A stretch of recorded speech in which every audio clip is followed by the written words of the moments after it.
네, 라이프처치 성도님들, 이제 2월의 마지막 주입니다. 우리가 빌립보서 말씀을 이제 시작했는데요.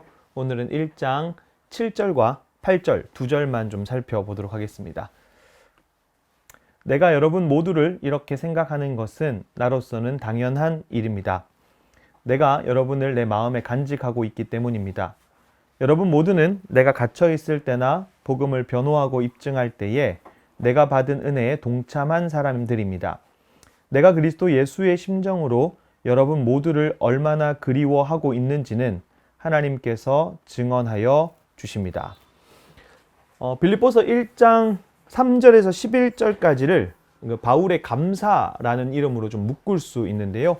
바울의 감사를 조금 세분화시켜 보면 1장 3절에서 6절을 과거, 그리고 1장 7절에서 8절을 현재, 그리고 1장 9절에서 11절을 미래, 이렇게 과거, 현재, 미래로 좀 구분할 수 있는데요.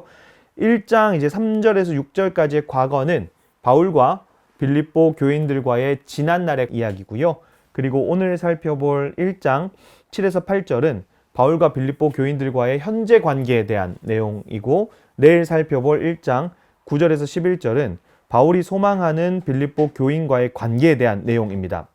그래서 과거, 현재, 미래로 이제 생각해 볼 수 있는데, 오늘은 이제 말씀드린 대로 현재에 대한 내용입니다. 자, 이제 7절과 8절인데요. 다시 읽겠습니다. 모두를 이렇게 생각하는 것은 나로서는 당연한 일입니다. 내가 여러분을 내 마음에 간직하고 있기 때문입니다. 여러분 모두는 내가 갇혀 있을 때나 복음을 변호하고 입증할 때에 내가 받은 은혜에 동참한 사람들입니다. 내가 그리스도 예수의 심정으로 여러분 모두를 얼마나 그리워하고 있는지는 하나님께서 증언하여 주십니다. 바울이 이제 여러 지역과 교회를 향해서 편지를 쓰잖아요. 사실 빌립보 교회, 빌립보 사람들에게는 굉장한 애정을 지금 표현하고 있습니다. 내가 여러분을 이렇게 생각한다. 어떻게 해요? 바로 직전에 1장 6절을 한번 생각해 보면 되는데, 선한 일을 여러분 가운데서 시작하신 분께서 그리스도 예수의 날까지 그 일을 완성하시리라고 나는 확신합니다. 그러니까 바울이 빌립보 교인들을 그렇게 생각하는 이유가 자신에게는 당연한 것이었다라고 말하고 있습니다. 그러니까 바울의 이 정도 확신은 사실 다른 서신에서 쉽게 찾아볼 수 있는 것은 아니었습니다. 그러니까 이 정도의 애정 표현도 그리 많지는 않고요. 그렇게 바울이 당연한 것이었다라고 말할 수 있는 이유가 바로 뒤이어 나오는데, 자신의 마음에 빌립보 교인들을 간직하고 있었기 때문이죠. 왜냐하면 바로 바울이 갇혀 있을 때나 복음을 변호하고 입증할 때나 바울이 받은 은혜에 동참한 사람들이었기 때문입니다. 그런데 가만히 생각해 보면 이 논증은 조금 어색해요. 생각해 보면, 자, 6절에 그리스도 예수의 날까지 그 일을 완성하시리라고 나는 확신합니다. 이제 이걸 좀 직설적으로 표현하면, 너희를 지키시고 구원을 완성하시겠다고 내가 확신한다. 자, 이렇게 말하려면 최소한 이 근거를 좀 댈 때 하나님이 지키시기 때문이다.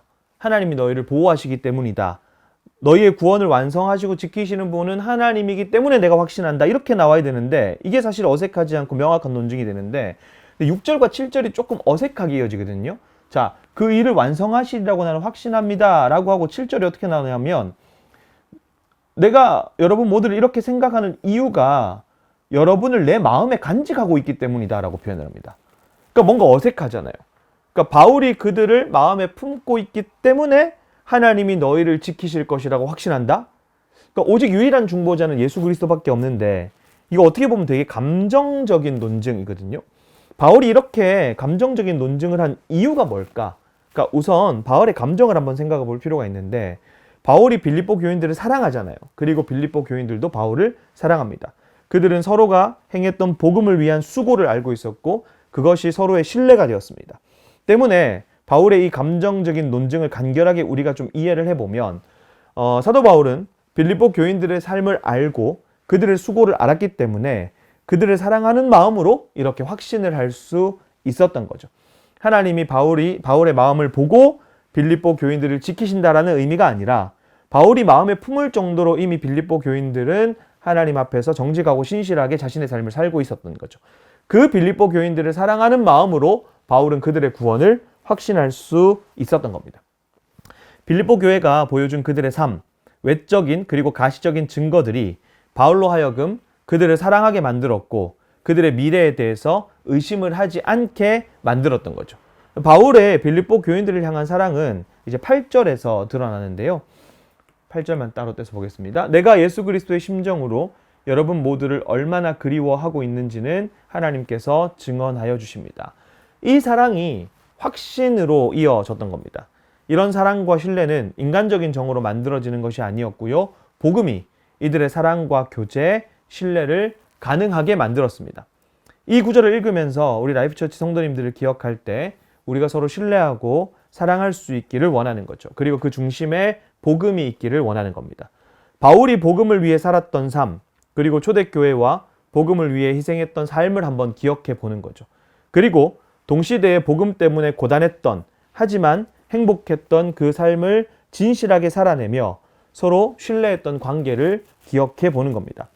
우리가 비록 함께 한 지 얼마 되지 않았지만 우리가 함께 할 수 있는 이유도 복음 때문이고 앞으로 함께 할 수 있는 이유도 복음 때문이라는 사실을 생각하면서 복음을 통해 서로 신뢰하고 사랑할 수 있는 우리 라이프처치가 되기를 소원합니다.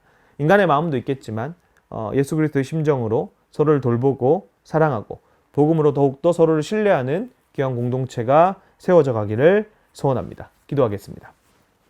하나님, 복음으로 서로 신뢰했던 바울과 빌립보 교인들의 관계를 생각해 봅니다. 예수 그리스도의 심정으로 사랑한다고 고백했던 바울의 고백 또한 우리의 마음에 담습니다.